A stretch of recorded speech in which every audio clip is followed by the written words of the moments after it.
campaña es un acto en el cual el candidato enamora, seduce al electorado. Claro.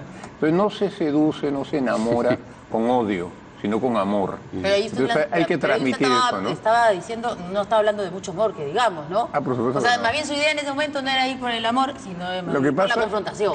Claro, lo que pasa es que era un acto de amor por quienes están convencidos de que había una mafia fujimorista. No, sí, bueno, pero la reflexión es cómo puede alguien decir cosas de las que no está convencido, Así es, que es más o menos así es. lo que quisiera. Bueno, te aseguro que él en ese momento sí lo político. creía, ¿no? Sí lo creía. Sí lo político, creía, es sí lo creía. Bueno, mejor para él, Así ¿no? solo político. No todo, Haber dicho no cosas todo, en las no que todo. creía. Muy bien. Todo. Por favor, no sé, ¿cómo hacemos para mostrar? Bueno, no todas las personas leen caretas. Principalmente somos los periodistas los que recurrimos a caretas. Y ahí de pronto, paseando por las hojas, vimos ahí la concha de la semana. Es una sección que tiene caretas. No sé quién se encarga de decidir quién tiene la concha de la semana. Debe haber ahí alguien que se encargue así como una columna, alguien que dice, hoy quiero decir que esta es la concha de la semana. Ahí está la foto. ¿Cómo es? Tú que sabes un poco más de estas publicaciones. No, yo trabajé hace 21 años en Caretas. Pero no sabía cómo se hacía la concha de la semana. No existía, en esa época no lo recuerdo. Bueno, y de pronto decidieron poner a Víctor Columbus, que yo dije, deberías agradecer la foto. Se lee muy bien. Claro, es prepaternidad, dicho sea de paso, ¿no? Prepaternidad, dije yo, porque mira, un poquito de diferencia, digo. Claro, Poquito. Y bueno, lo que Un pasa poquito más de carne, nada más. Yo creo que tiene más poquito. pelo en la poquito, foto, ¿no? poquito, y varias malas noches además. Pero bueno, en esta publicación dicen que Le él atribuyen, merece sí. la concha de la semana. No creo que no necesita mucha explicación, ¿no? Pero esa es la columna esa es la sección de esta revista, porque ha salido a dar declaraciones y que es analista político, como acá, por ejemplo, es opinólogo cuando él trabaja para el fujimorismo. Y luego, además, me están criticando unas declaraciones que diste a Perú 21. Sí, claro. A ver, primero yo le agradezco a Caretas porque la verdad que la foto me favorece bastante, Yo ¿no? digo que sí. Además que me encanta porque como soy pelado y estoy en medio de la concha, me parezco una perla. Porque me parece linda la foto. Por el tema de mis declaraciones a Perú 21 el día martes, bueno, mi línea de opinión no ha cambiado, es la misma. Meses atrás, desde que he tenido la suerte, ¿cómo se llama?, de que mi opinión sea escuchada en medios como acá, por ejemplo, mi opinión no ha cambiado, sigue siendo la misma, que ese gobierno es desastroso, ¿no? Y dicho sea de paso, mi trabajo en el Congreso de la República, y no lo voy a negar, lo he puesto en redes sociales de hace 2 o 3 Y semanas contento atrás. además, diciendo, Sí, por dicho fin, sea de porque paso. estaba sin trabajo. Sí, renuncié Decidiste renunciar, y entré a a trabajar. así que- Estoy trabajando como asesor en una comisión multipartidaria que ve el tema de la incorporación del Perú a la OCDE, ¿no? Y ciertamente lo preside la congresista Chacón. Está también la congresista Salgado, está Mauricio Mulder, está Johnny Lescano, está Moisés Guía y está también el congresista César Villanueva. Y tú eres asesor para la comisión. De la comisión, ¿no? ¿Qué más te puedo decir? Y ¿No? estas opiniones a las que se refiere Caretas en Perú 21, ¿qué decían apretadísimamente? Que no llegaba, que PPK no iba. Que la verdad sí, pues que lamentablemente... Era una crítica muy... Dura. Sí, lo que no no le parece, al menos lo que entiendo yo de la nota de Caretas es de que no les ha gustado mi opinión en el sentido de que yo considero que por las negligencias que comete este gobierno, no de ahora, que viene cometiéndola y arrastrándole meses atrás, y dada la coyuntura tan convulsionada en la que está, difícilmente el gobierno va a poder llegar al 2021. ¿No? Es más, yo lo que sugiero en esa entrevista, pues no es una columna, es una entrevista que me hacen, ¿no? Es que el presidente, por un tema por la salud del Estado peruano, debería renunciar y debería asumir el vicepresidente Vizcarra, ¿no? Y para precisar, en la columna también pongo de forma puntual que yo soy asesor del Congreso de la República en la Comisión. Entonces, como que gran descubrimiento no he hecho Caretas, ¿no? Pero bueno, en fin. Bueno, muy bien. Ahora sí vamos a las noticias que Sí, un tenemos, paréntesis, los titulares, ¿no? Sí, un preludio más que un paréntesis, sí, así es. Muy bien. Keiko Fujimori se pronunció hoy día sobre el informe de la Defensoría del Pueblo acerca del indulto concedido por el presidente, el indulto y la gracia concedidas por el presidente a el ingeniero Fujimori, a su padre, y ella ha dicho que este es, a su entender, un documento politizado porque de acuerdo con sus conclusiones, el expresidente Fujimori ni siquiera podría opinar. Tenemos, a ver... No habló, pues, los porque tweets, Keiko Fujimori sí. no habla. Solo tuitea nomás. Vamos a ver. A ver. Dice, el informe de la Defensoría señala que mi padre debe abstenerse de realizar toda forma de acción política. Es decir, se le indulta, pero ni siquiera puede opinar. ¿Y por qué las limitaciones? ¿Por qué lo restringen? ¿Cuál es el peligro? ¿Es miedo o es odio? Es uno de dos. Y además, el informe señala que el indulto es deficiente. Pero si no ha leído el expediente, ¿cómo pueden llegar a esa conclusión? Más que un informe defensorial, parece que estamos ante un documento politizado. Escribió Keiko Fujimori. Muy bien.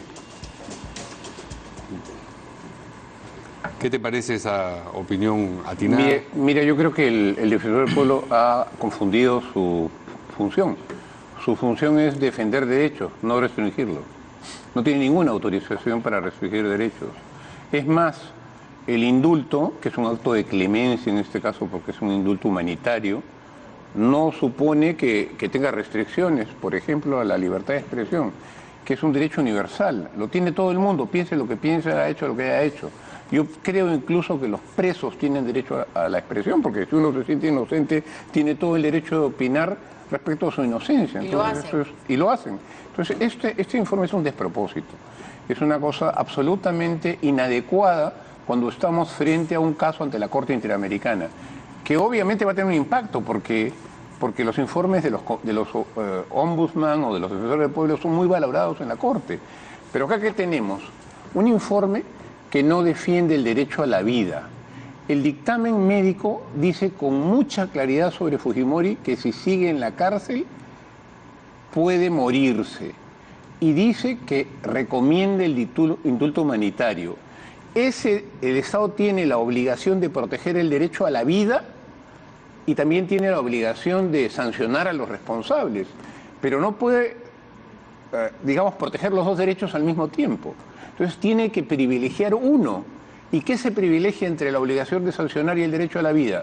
La Corte Interamericana, el Comité de Derechos Humanos de las Naciones Unidas ha dicho que el derecho humano a la vida es esencial. Entonces el presidente, en un acto de clemencia, ha preferido el derecho a la vida y ha otorgado el indulto. La Defensoría debería observar ese dilema que tuvo el presidente para opinar y debería haber revisado el examen médico que está en Internet. No lo revisa y dice que es inadecuado sin un peritaje, sin una opinión médica. Hasta donde sé, el defensor del pueblo no es médico. Entonces esto es inoportuno, incorrecto, innecesario, ilegal, porque el defensor del pueblo no puede restringir derechos. Es más, solo tiene un mandato moral. No, sus opiniones no son vinculantes, sino son morales. Entonces, acá yo no sé qué ha pasado. O es un error de su equipo y de él sobre su misión real, o es un intento de promoción de la Defensoría del Pueblo en la coyuntura, ¿no? Ha obtenido 4 titulares de 4 primeras páginas de periódicos. ¿Quién sabe si ese era el propósito? No lo sé, no lo quiero creer. Quiero creer que hubo un error en esto, ¿no? Y el defensor se debe dedicar a otras cosas. Oiga, él debió hacer un informe sobre las condiciones de vida de la gente del norte del país, defendiendo sus derechos. No hay una sola línea sobre eso. Eso es lo importante, defender la vida, los derechos de las personas. Entonces los comentarios de Keiko te parecen atinados. Me parecen, yo usualmente no comparto la opinión de Keiko, no soy fujimorista ni simpatizante, soy opositor a ellos, pero en este caso tiene toda la razón. Es absolutamente inconstitucional que el defensor del pueblo diga que el expresidente Fujimori ya no puede opinar. Eso no lo puede hacer, para eso no lo faculta la ley. No ha entendido su misión, él defiende derechos, no los restringe. Le ha ganado la mano a Kenji en esta, digamos, ha salido ya más rápido que Kenji a defender al padre. Es cierto eso. Sí. Claro. A ver, si uno lee el mensaje de Keiko Fujimori, creo que queda claro, primero, un tema familiar, porque obviamente esta circunstancia, Ramos, no afecta el entorno familiar, pero también es una posición, creo yo, de defensa de un tema de institucionalidad. Pero cuando hablamos del tema del defensor del pueblo y del tema del indulto, creo que el tema del indulto queda claro, pues, de que es una prerrogativa del presidente, que está en la Constitución, que es la potestad del presidente es incuestionable, ¿no? Pero yo rescato algo, ¿no? Lo que justo dice mi amigo el doctor Chipoco, que es, ¿no?, la explicación sobre lo que dice del informe médico, ¿no? Yo no he tenido la oportunidad de leer el informe médico completo, salvo las partes que se han filtrado en medios de comunicación o en redes sociales, pero hubiese sido espectacular. Ya, del presidente no esperemos una explicación un poco entendible, pero por lo menos el ministro de Justicia, ¿no? Que con meridiana claridad, como lo ha dicho Carlos, ¿no? Explique cuáles son las razones del indulto, ¿no? Los sustentos, porque al margen de la opinión del defensor del pueblo, del informe, que dicho sea de paso, y haciendo un paréntesis a lo que iba a comentar, yo coincido con Carlos en el hecho de que no se puede limitar el derecho a la libre expresión. Lo que yo creo que en todo caso el presidente Fujimori no va a poder hacer, ¿no? Es el tema de participar vamos a llamarlo así, en procesos electorales, ¿no? Porque ya hay una norma que te da ciertos parámetros de prohibición para personas que han sido sentenciadas. Pero el tema de libertad de expresión, bueno, el defensor del pueblo incluso ha defendido el tema de libertad de expresión de Fujimori cuando él estaba purgando condena, porque yo recuerdo haber leído, que le comentaba a Carlos ahora, alguna columna o algún texto en alguna revista del defensor justamente defendiendo este tema, ¿no? Creo que, como dice Carlos, se ha armado un poco un arroz con mango en la explicación de la defensoría y que al final no ha terminado entendiéndose bien el tema. Pero lo que sí sería bueno es que, así como ahora el ministro de Justicia salió más o menos a explicar el tema de lo de la gracia presidencial, que está ligado al tema de Pati Vilca, ¿no? Que se va a ver mañana, ha dado una media luz sobre el tema. Deberían un poco explicar el gobierno mejor qué cosa pasó con el indulto, cómo se dio, etcétera, etcétera. Y así nos evitaríamos pues el informe del defensor, las posiciones, las interpretaciones que tenemos que hacer, o de los silencios, o de las medias verdades que nos suelta el gobierno, pues. Vamos a ver entonces... Lo que ha dicho el Yo lo que ministro. creo es que el ministro no puede explicar absolutamente todo porque tenemos un caso el 2 de febrero y no puede revelar toda la estrategia que el Estado tiene para enfrentar este caso, ¿no? En todo caso, en el tema Pati Vilca, déjame terminar un segundo. A la estrategia, en el tema sino Pati Vilca, a lo previo, a lo que ha ocurrido. Claro, a lo que ya ocurrió. En el tema Pati Vilca, efectivamente, el plazo que están contando algunos abogados es equivocado, porque lo cuentan a partir de la extradición. Y para aquella extradición tiene que haber un proceso previo, que duró muchos meses y completan el plazo que exige la Constitución. Pero además, el proceso no tiene objeto, porque si el juez abre una instrucción contra Fujimori, pidiendo con arresto domiciliario o con detención preventiva, por ejemplo. Con detención podría ser, pero ¿y si lo condena? Sí. Si lo condena, ¿Qué pasa? Los médicos dicen que se muere. Lo estaría condenando a pena de muerte, y la pena de muerte está prohibida en el Perú. Entonces no tiene ningún objeto. Pero ¿quién diría eso? Porque un juez puede decir, bueno, sí, sí, tiene que ir. No, esa gracia no tiene sentido porque los plazos no se cumplen. No, los plazos se cumplen. Claro, eso porque es el proceso fue antes. Pero hay otros que dicen que no tiene que ser a partir del pedido, sino que tiene que ser a partir de, ¿desde cuándo ha sido? ¿Agosto, puede ser? Agosto del año pasado, que llegó ese documento, autorización a la Corte Suprema Peruana para que se pueda iniciar. Lo que pasa es que hay una connotación política, porque la Constitución dice la instrucción, y tiene que haber instrucción para que se haya el pedido de extradición, si no, ¿quién lo pide? Entonces se tiene que contar antes, la Constitución es muy clara en eso. Lo que pasa es que hay una connotación política en esta interpretación restrictiva. Esto hemos preguntado a un montón de abogados sobre si se contabiliza a partir del pedido que se hace a Chile, pero para que haya pedido tiene que haber instrucción, no puede haber pedido sin instrucción. Vamos a conocer lo que ha dicho el ministro sobre el particular. Dice Enrique Mendoza, ministro de Justicia, a Alberto Fujimori, le abrieron este proceso en junio del 2012. ¿Cómo no va a aplicar el derecho de gracia? Y ese proceso, ¿qué cosa es? Lo que pasa es que los jueces estaban impedidos de llamar. Eso se pidió en el 2015. Tomen cualquiera de esos plazos, pero quienes se oponen quieren tomar el plazo de junio. Cuando llega el folio de la Corte de Chile, 6 meses antes del indulto. Así es. Para pedir a alguien, el Estado no se puede ir al Estado de Chile y decirle, quiero extraditar a Fujimori. Tiene que haber un proceso previo, con todas las garantías del debido proceso, para que se concluya en la extradición. Además, ya estaba Fujimori acá, era para ampliar las razones de la extradición. Entonces el plazo se cumple completamente.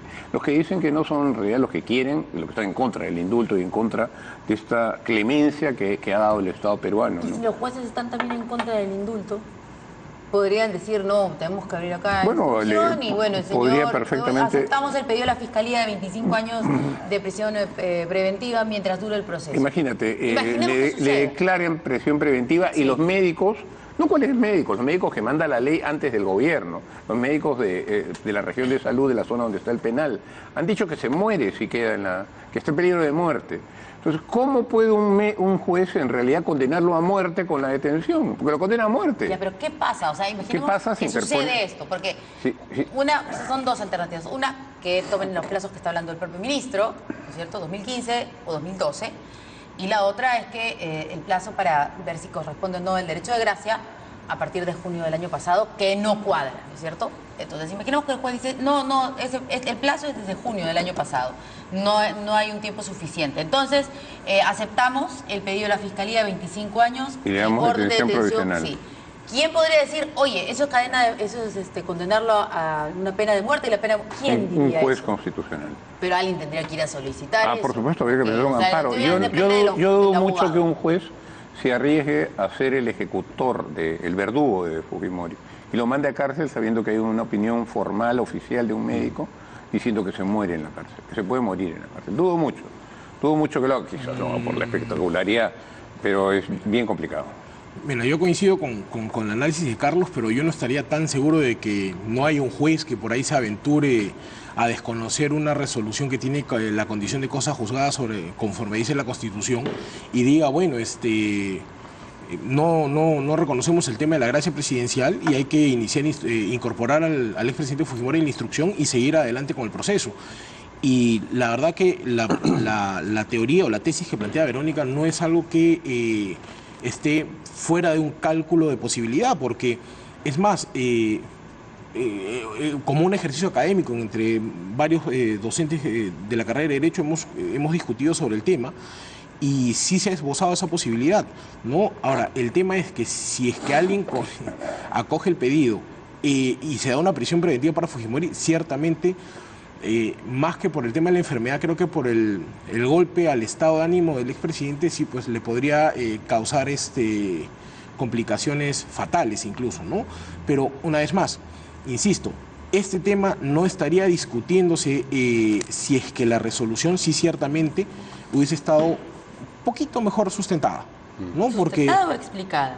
¿qué es lo mismo? O sea, en la parte de la motivación, justo eso que ha hecho el ministro Mendoza, por ejemplo, ahora sobre cómo han hecho el cómputo de los plazos, debieron ponerlo más claro, ¿no? O, para ser exacto, debieron colocarlo en la resolución, que no está, ¿no?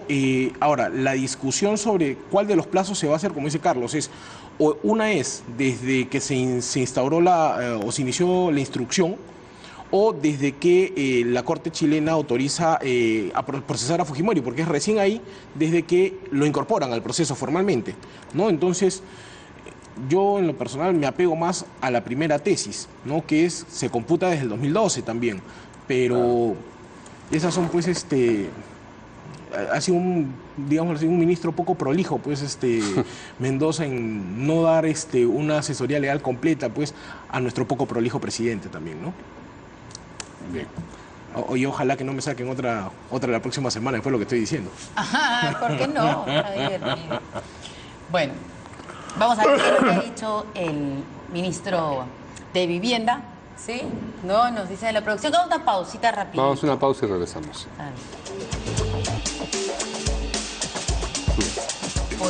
A ver, estaba buscando cuál es el artículo de la gracia presidencial sobre las atribuciones del presidente, ¿verdad? Artículo 118. El inciso 21. 21. A ver, voy a leer ya. Como tenemos dos abogados, Por favor. Mi hermana es abogada, pero siempre le digo lo mismo.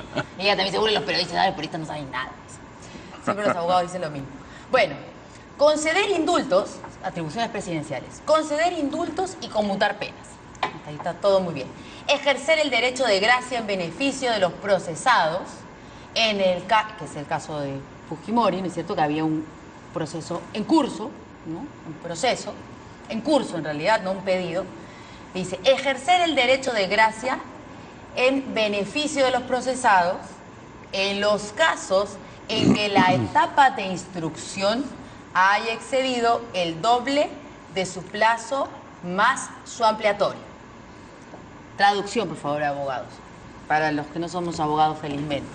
¿Cómo es? ¿Qué es una instrucción, para empezar? Es el inicio de la investigación penal. Es cuando se declara el inicio de la investigación penal. Sin investigación es imposible pedir la extradición. Okay. Y ¿Pero la será investigación investigado empieza Fujimori sobre el caso Pativilca? desde el año 2012, sí. Tanto que se pide la extradición. Si tú no investigas, no puedes pedir la extradición. Es así de lógico. Okay. Entonces, tiene que haber, para poder pedir la extradición o pedirle a la Corte de Chile que nos permita aquí en el Perú procesar a Fujimori por el caso Pativilca, primero ese pedido va con un sustento de investigación. Así es. Y esa es la instrucción. Así es. Mira, el caso Pativilca, yo te voy a contar una anécdota. Cuando yo estaba en Estados Unidos estudiando, vine a Lima por unos meses y acompañé a un fiscal que ya murió a Pativilca sobre este caso, porque se decía que no se sabía quiénes habían sido ciertamente. Y el modus operandi era del Grupo Colina. Lo peculiar de este caso es que lo que se decía es que el Grupo Colina había sido contratado. El Grupo Colina tiene una etapa en la que funciona como órgano de inteligencia, pero otra etapa en la que comienza a vender asesinatos, a hacer una especie de sicariato. Y había ahí un terrateniente que estaba en litigio con estos campesinos y pide que los asesinen. No es un tema político, no eran senderistas, era un lío particular. Entonces es bien interesante para entender la lógica que todavía no se ha estudiado a fondo del Grupo Colina, que en realidad comienza a tener una autonomía, ¿no? Y comienza a asesinar a personas que no eran blancos políticos. Por eso el jefe, ¿cómo se llama? Rivas, mata a su novia, Barreto, le corta la cabeza, claro, la madre de su hijo. No, porque ya era un interés entre él y ella, era un lío ya no político, eran unos trastornados, ¿no? Sí. Entonces, por eso es interesante el caso de Pativilca. No creo que sea exactamente el caso de un asesinato político. A ver, y entonces ya entendimos lo de la etapa de instrucción y la etapa de investigación. Ahora, esta etapa tiene que haber excedido el doble de su plazo más su ampliatoria. ¿Cuánto es el plazo normal de una instrucción? Es que depende del tipo de delito, pero el cálculo para este caso es más o menos 24 meses. Entonces ya... O sea, el doble más su ampliatoria. Entonces, todo lo que podría. 4 años, 5 años. ¿Qué cosa? 24 No, meses. 48. 24 meses, ¿No? 2 años. Claro, son 2 dos, Pero el doble, Claro, dice. 4. El ¿No? doble son 4 y la ampliación. Pero ya estaríamos No, todo el pues... mundo habla solo de 24 meses, ya contabilizando el doble del plazo más su ampliatoria. Por eso, 24 meses. ¿no? Claro, En total, 4 años. Sí, Claro. pero Ya. por eso yo preguntaba cuánto es eso, yo no sé. ¿no? El tema es de que al 2018, bueno, y a 2017, cuando se dio la resolución, o sea, el periodo a que se refiere la Constitución ya está sobrepasado en exceso, Claro. ¿no? Ahora, una vez más, el tema va a ser cuál va a ser la interpretación para el inicio del... O sea, el tema no es el plazo total, sino es a partir de cuándo se va a decidir computar el inicio de ese plazo, ¿no? Yo creo que, y creo que Carlos coincide conmigo, que es desde el 2012, pero hay algunos que dicen que eso se tiene que computar recién desde que la Corte chilena autoriza la extradición, o perdón, el juzgamiento de Fujimori por temas de lesa humanidad por el caso Pativilca, ¿no? Pero la verdad que eso, al menos de mi perspectiva, mucho sustento no tiene, porque eso querría decir pues que hasta antes de del pedido, entonces había un limbo inexistente procesal, una pausa, que eso no existe tampoco, ¿no? Entonces el proceso existía, y como dice Carlos, para que hayan llegado al tema del pedido de la extradición, Tiene que haber una investigación tiene que haber para habido sustentar ese pedido. ¿Por un qué tema queremos procesarlo por fiscal, este tema? un Por tema ya supuesto. procesal, ¿no? Y se ha dado, o sea, no es un tema inexistente. Ahora, en ese sentido, no ha sido tan desprolijo el ministro de Justicia en explicarlo ahora, hoy, ¿no? Sí, lo he explicado muy bien. Fenomenal hubiese sido que el doctor Mendoza lo explique en diciembre, cuando salió todo este tema, porque todo este rollo que ha salido sobre las múltiples interpretaciones era porque nadie en el gobierno decía cómo así se les ocurrió el tema de la gracia, Estaban ni cómo asustados, fue. pues. Estaban Sí, pues. asustados, no había gabinete, estaban asustados. Había una No, suerte no. de parálisis del gobierno. ¿no? Había gabinete, ¿ah? ¿No? Bueno, no gabinete nuevo, remozado, pintadito, Sí, pues tarrajeado. Remendado. Bueno, además nadie Remendadito. sabía quién se iba a quedar en su Sí. cartera. ¿no? Ahora, pero ustedes sí creen, o sea, digamos, los papeles se han hecho, Fujimori estaba mal, pero el momento en el que se dio claramente ha sido por una negociación. Yo tengo acá el papelito, pero Kenji, dame una mano y este papelito lo metemos ahorita. No lo metemos dentro de unos meses, sino ahorita. Mira, no lo sé, pero eso no invalida que la razón del indulto es el peligro sobre la vida del presidente. Sí. O sea, puede ser que sea negociación. Y yo advierto que la política es toda negociación, ¿eh? No hay nada en política que no se negocie. Entonces, puede ser que sea una negociación inoportuna, incorrecta, pero la razón del indulto es como una roca, está ahí de dura. 3 médicos de prestigio dicen, este señor se muere si sigue en la cárcel. Ahora, Entonces, el presidente Kuczynski lo ha dicho hace meses a periodistas. O sea, el señor Morel en un artículo creo que lo dijo, lo comentó que en agosto. Pero el presidente de la República se ha reunido con periodistas. No, ninguno de estos 2 periodistas, pero sabemos que se reunió con periodistas. Me imagino que en muchos medios de comunicación. Pero él dijo que quería indultar a Alberto Fujimori, que está viendo los papeles, pero que él no quería que el presidente Fujimori se muera en la cárcel. Y tenía información de que estaba muy mal. Él lo ha dicho hace meses. Claro, pero públicamente en sus comunicaciones hacía un pasito para adelante, un pasito para atrás. Es decir, que sí, que no. Lo dijo hasta en Buenos Aires, ¿no? Sí, claro. Y ya eso fue lo último. Si ustedes recordarán, el presidente Kuczynski, cuando habló del tema del indulto, en una oportunidad él señaló puntualmente que en diciembre del año pasado se resolvió el tema del indulto. Sí. O sea, sí es cierto, el presidente Kuczynski tenía claro que él quería indultar a Fujimori. O sea, era un tema simplemente de la oportunidad. A ver, la crítica que se le hace al presidente Kuczynski por el indulto es por la torpeza política de el momento en el que lo da. Claro. Porque, a ver, se acaba de salvar de una vacancia presidencial, ¿no? Todavía le falta esclarecer todos los anticuchos que tiene con sus empresas, ¿no? Y a los 2-3 días suelta el indulto. Entonces es políticamente una torpeza monumental que haga eso, porque lo inmediato que se iba a decir es que es un negociado, ¿no? Y como dice Carlos, ok, en política es lo regular negociar. La política es negociar varios temas. Lo que pasa es de que la ciudadanía, en términos generales, entiende el negociar en la política como los negociazos de Carlos Moreno. Claro. ¿No? Entonces, ese es el problema, que la ciudadanía... O los fainones. Claro, la ciudadanía se ha acostumbrado a cree la negociación política cree que hay como algo que es turbio. el tema turbio por debajo de la mesa, ¿no? Sí. Y si el presidente de la República, en el contexto en el que estaba, sale con este tema, claro, lo único que ha hecho es complicar, pues, algo que no digo que se hubiese digerido bien, pero pudo digerirse menos complejo de lo que está ahorita, ¿no? Totalmente. El tiempo ideal hubiera sido con la llegada del Papa, ¿no? Por ejemplo. Claro, que eran un mes nada más. Pero bueno. Vamos a una pausa y regresamos con la información que además ha reconocido Úrsula Letona de que su esposo tuvo participación en las negociaciones del gasoducto del sur, que fue un proyecto adjudicado a Odebrecht y Enagas. Muy bien, la congresista Úrsula Letona, que es de Fuerza Popular, ha reconocido que su esposo José Carlos Guzmán Segarra tuvo participación en las negociaciones del gasoducto del sur, megaproyecto adjudicado a las empresas Odebrecht y Enagas en el 2014. Ella dijo que la intervención de su esposo fue como técnico y no de orden legal. Vamos a escuchar primero lo que ha dicho la congresista Letona, luego lo que ha dicho el congresista Víctor Andrés García Belaúnde. En primer lugar, la congresista soy yo. Mi familia está al margen. Mi esposo es un abogado destacadísimo en temas de hidrocarburos y trabaja hace muchísimos años en el sector. Ha trabajado en el Ministerio de Energía y Minas. Y él fue el asesor técnico, no el asesor legal, del contrato del gasoducto. Esa es la participación que él ha tenido, él ya lo explicó, así que por favor demos las cosas como corresponde. Porque incluso afirma que porque usted es amiga de la señora Bartra no se le citó a la bajada. Bueno,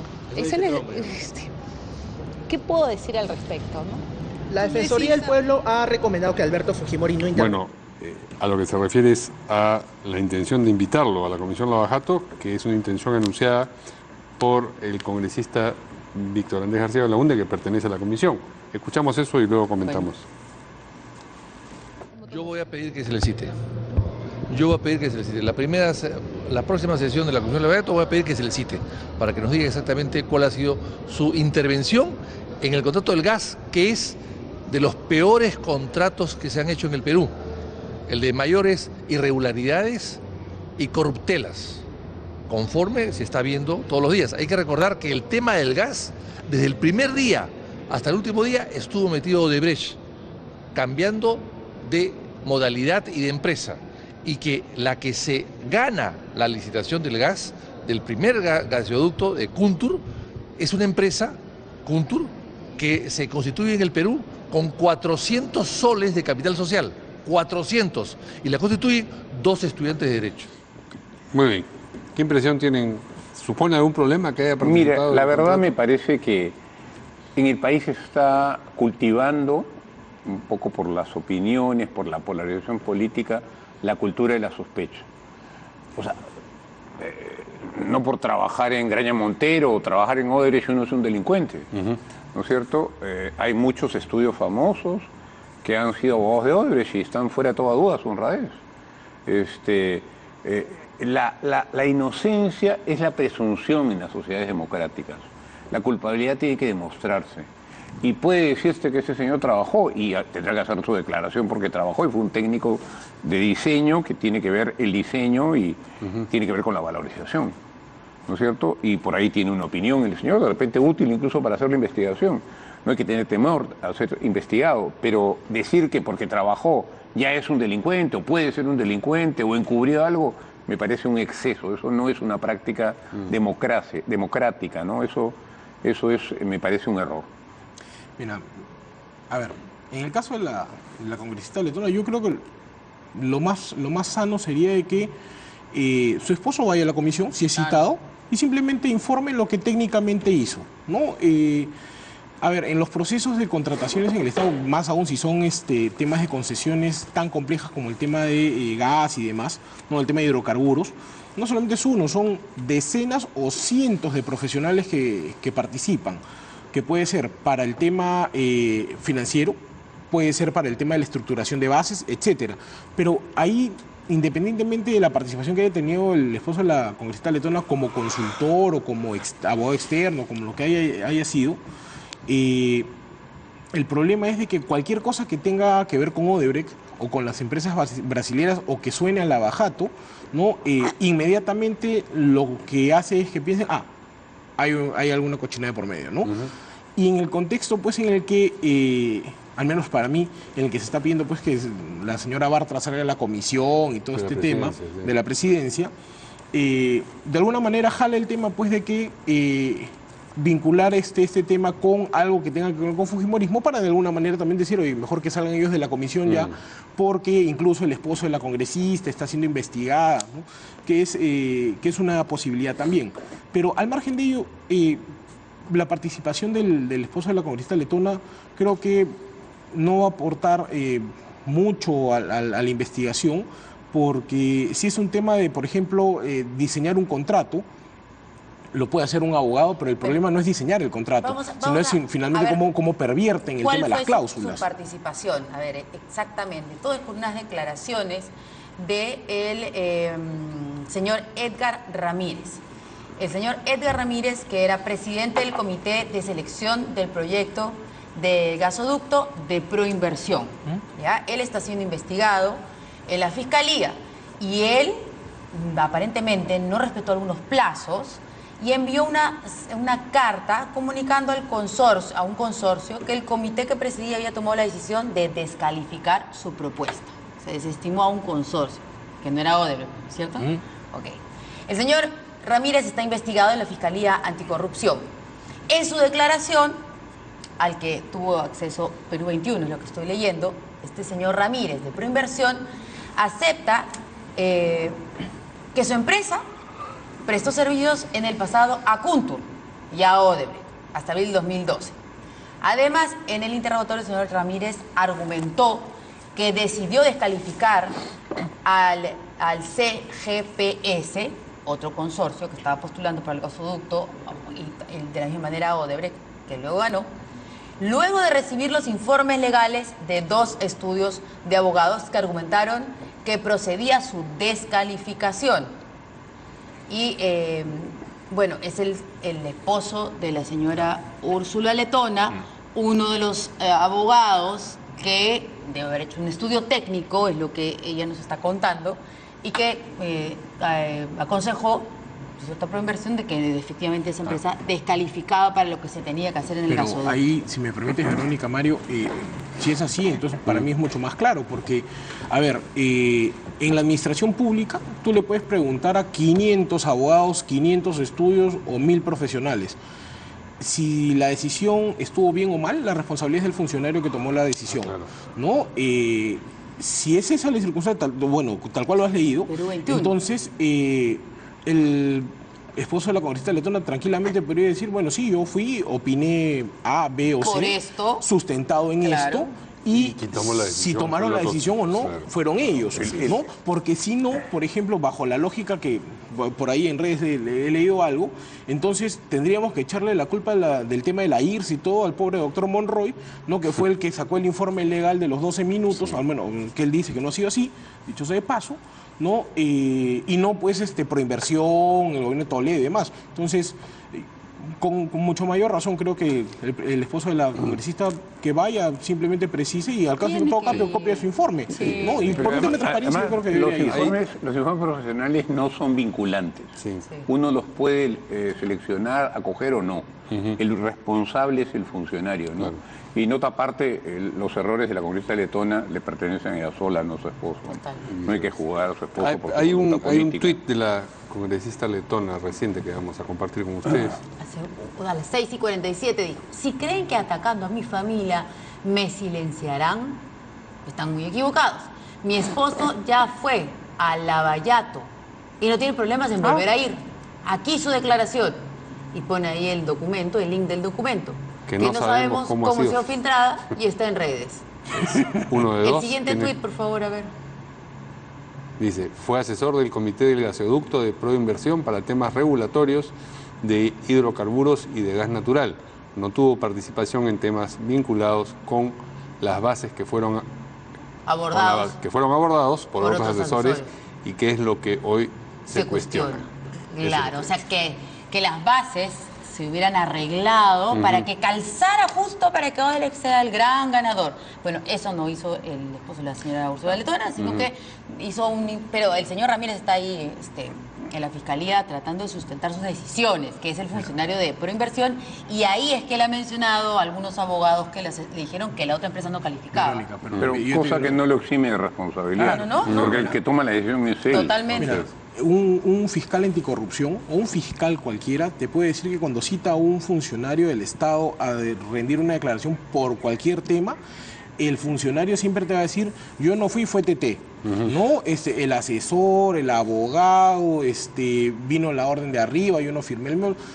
Finalmente, bueno, no todos los funcionarios, dicho sea paso, porque hay muy buenos funcionarios en el Estado, pero los funcionarios que no saben muy bien qué cosa han hecho, siempre lo primero que hacen ante una indagación fiscal es, me dijo el abogado, ¿no? Entonces, y se olvidan pues que la responsabilidad la tienen ellos, porque cuando le firmaron su resolución con su designación, también venía pues léase la letra chiquita, por si acaso tú eres el responsable de todo lo que firmes. Así es. ¿No? Está muy bien lo que dice la congresista Letona, que su esposo está dispuesto a dar las declaraciones que sean. Eso está muy bien. Es lo mejor que se puede hacer. Es una buena conducta. El esposo también de una congresista de la República, no cualquier congresista. Vamos a nuestro siguiente tema, que tiene que ver con la situación interna de dos partidos, Fuerza Popular y el partido aprista, mientras que en Fuerza Popular, Bienvenido Ramírez dice que si el proceso disciplinario se consuma con las consecuencias más extremas, que es la expulsión de Kenji Fujimori en particular, Kenji, va a formar un nuevo partido político, dice Bienvenido Ramírez, que es uno de los 10 Avengers. Mientras que Luciana León, que estuvo esta mañana aquí, y le preguntamos cómo así, digamos, ella decía que ya hay conversaciones para que no ocurra la supuesta expulsión que anunció la comisión política del APRA de los dos militantes que han jurado como ministros, y para que no prospere, digamos, el proceso disciplinario que les han anunciado abrirles a ella y a Jorge del Castillo por sus votos en la ocasión de la moción de la vacancia presidencial, ¿no? Porque es raro que la comisión política anuncie una cosa y luego una congresista diga, bueno, pero hemos estado conversando. Somos y ya ahí, no, Mercedes. sí, claro. No pasa nada. No. Entonces son dos circunstancias distintas. Vamos a escuchar primero a Bienvenido Ramírez. Yo pienso que si él es expulsado, lamentablemente por no haber votado a favor de la vacancia, cuyo objetivo era de algunos colegas parlamentarios la vacancia del presidente Pedro Pablo Kuczynski, el pueblo nos reconoce que nosotros hemos actuado bien, hemos actuado por la gobernabilidad y por la reconciliación y la paz de los peruanos. Los 10 parlamentarios estamos juntos y unidos como un roble, estaremos juntos siempre al lado de Kenia. Muy bien, empecemos con eso entonces. A ver, ¿qué dicen? ¿Cómo ves a los hermanos ahora? Mira, en general a mí no me parece bueno para la democracia que los partidos se dividan. Deben tener democracia interna y resolver sus problemas internamente. No es bueno la fragmentación que ya existe en el país y que es inmensa, ¿no? Sobre el tema del fujimorismo, yo creo que es un error de Keiko pretender expulsar a su hermano. Los partidos no se fortalecen dividiéndose, se debilitan más. No hay ganadores en las divisiones, es muy difícil que ocurra eso, ¿no? Stalin decía que el partido se fortalece depurándose y vimos cómo acabó la Unión Soviética, ¿no? Entonces es un error, porque finalmente si lo vota el hermano lo obliga a hacer un partido y lo obliga a competir con ella y por supuesto asegura que ninguno de los dos va a ganar. Entonces es un error estratégico. Lo mejor hubiera sido domesticar al hermano y dejarlo encapsulado en el partido y ¿Pero dejarlo eso en ya no va a poder minoría. suceder? Eso yo, O sea, creo ya se separaron. yo creo que es difícil en este nivel de polarización, ¿no? Y Kenji tiene una gran ventaja, es que el padre no ha hablado todavía, pero siempre aparece al costado de él, ¿no? Entonces eso es. En el APRA es distinto, porque el APRA es un partido con casi 100 años de historia. Es un partido en el cual siempre los disidentes han fracasado. Desde la Puente Uceda con el MIR rebelde hasta Tausen, que desapareció. Entonces el sentimiento del APRA, que es un sentimiento histórico, ¿no? Casi de corazón, ideológico, tiene una ideología importante, desarrollada por ella, hace que el partido difícilmente, que tenga éxito, que sea muy difícil que tenga éxito una ruptura, ¿no? Entonces, creo que para ahí. Ahora, yo la verdad, creo que lo peor que puede pasar en el país es que los partidos se fraccionen más, ¿no? Deben haber partidos fuertes, ideológicos y serios. A diferencia de los Avengers, que Luciana León y Jorge del Castillo quieran formar su nuevo pero partido. no dice nada, por el contrario, dice manera. ya estamos superando la Por crisis. supuesto, porque ellos saben eso. Claro. Porque Jorge es un tipo inteligente y también la congresista Sí, claro. saben que eso es ir al fracaso. Pero deja en una posición incómoda a la comisión política. O sea, la comisión política ha dicho, se expulsa a estos dos y estos otros dos van a un proceso disciplinario y luego no ocurre nada. Lo que ocurre es que, fíjate, en el caso de los ministros, que son muy buenos, los dos los conozco personalmente, tanto Javier como Salinas, ¿Sí? han optado por ir en contra de una decisión política y han ingresado ya al gobierno, Sí. tomado un compromiso político muy fuerte. Y el razonamiento, seguramente de Alan García, no me lo ha dicho, pero lo supongo, es ¿por qué no vamos a subir a un gobierno que casi está de salida? ¿No? Vamos a arrastrar el costo que el gobierno está pagando por su inacción. Entonces la lógica es ¿para qué vamos a comprarnos en el costo-beneficio? Es más el costo que el beneficio. Entonces hay ahí una decisión política, no es una decisión solamente de disciplina, ¿no es cierto? Y estos dos elementos del APRA rompen esa orientación política de marcar las diferencias con el gobierno para no ser arrastrados en la eventual caída de la que tanto habla el doctor Columbus, del gobierno de PPK. Todos hablan de la caída. A ver, por favor. Mira, yo rescato resalto lo que acaba de decir Carlos, ¿no? Que me parece entre un poco cruel y curioso, ¿no? Que dice que Keiko no ha podido domesticar a su hermano, ¿no? Es una frase que usaba Mariate. Sí, no, yo sé, pero suena curioso, ¿no? El tema de la domesticación. Pero, a ver, el tema es que en el caso de Fuerza Popular, ¿no? Ha llegado un punto en el que van a tener que tomar una decisión ya, ¿no? Porque así como Mario mencionaba hace un rato el tema de la comisión política del APRA y este tema, ¿no? Lo que le está diciendo pues la facción de los kenyistas, ¿no? Yo voy a resistirme a decirle Avengers, ya los kenyistas. O kenyatas. ¿No? O kenyatas, ¿no? Es o me pasas por agua tibia lo que haga ahorita y lo que voy a hacer más adelante, ¿no? O me voy y hago mi partido, ¿no? Entonces, ya eso es un adelanto de que me vas a tener que aguantar todas las pataletas que te haga o me voy, ¿no? Entonces, yo creo que la organización política va a tener que decidir, bueno, o ven un tema de institucionalización, que no es bueno, como dice Carlos, que se fragmenten los partidos, pero tampoco es bueno que un partido, pues, abiertamente demuestre de que tiene debilidad institucional y que se puede someter, pues, a presiones, para no utilizar otro término, de esa naturaleza, ¿no? Y en el caso del APRA yo coincido con Mario, ¿no? Va a ser bien incómodo políticamente y sobre todo tratándose del APRA con la tradición la historia política que tiene, que los vayan a por lo menos exonerar. Yo creo que van a cumplir con el procedimiento. Mauricio Mulder en una entrevista dijo de que hay distintos tipos de sanciones, desde muchacho malo no lo vuelvas a hacer hasta la expulsión. Pues, ¿no? Un tas-tas, entonces, a lo antiguo, claro, a lo antiguo. ¿no? Entonces yo creo que les va a tocar su tas-tas y se irán, ¿cómo se llama? Hacia el 2021. Sí, ¿no? Tenemos una información que compartir. A ver. Bueno. Antes de terminar el programa. Las fuentes del programa nos manda aquí, también nuestro equipo de investigación en portada, quiénes van a ser los investigados en la comisión Lavallato. No se ha querido dar los nombres, solo uno por aquí y otro por allá. ¿No? Sí. Tenemos acá una lista, los que han pasado a calidad de investigados.